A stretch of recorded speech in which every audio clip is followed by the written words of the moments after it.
प्रकरणातलं आणखी एक महत्त्वाचं नाव आहे ते म्हणजे शीतल तेजवानीचं नाव। शीतल तेजवानी ही तीच व्यक्ती आहे की जी या संपूर्ण प्रकरणामध्ये आरोपी क्रमांक 1 आहे। त्यामुळे शीतल तेजवानी हिच्यावरती सुद्धा या प्रकरणामध्ये जमीन खरेदी व्यवहारामध्ये गुन्ह्याची नोंद झालेली आहे।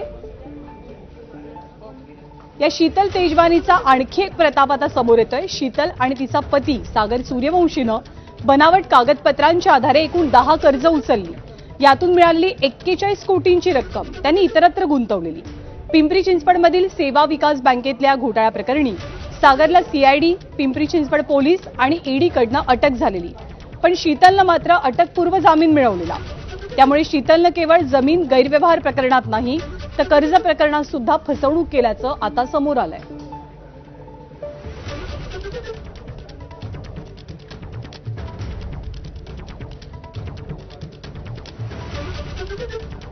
आणि कोरेगाव पार्कातली जी 40 एकरांची जमीन आहे, ज्या प्रकरणी पार्थ पवारांवरती जोरदार टीका होते, ते अडचणीत आले आहेत।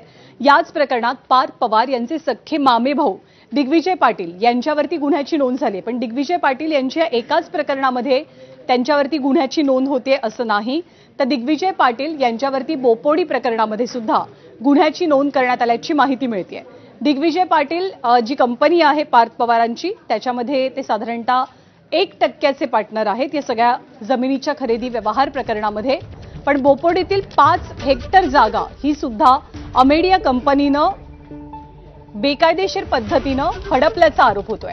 एकीकडे पोलिसांनी आणि महसूल विभागाने या प्रकरणात कारवाईचा बडगा उगारलाय, तर दुसरीकडे अजित पवारांचे स्थानिक विरोधक सुद्धा या सगळ्या प्रकरणामध्ये जुना हिशोब चुकता करण्याचा प्रयत्न करतायत असा आरोप होतोय।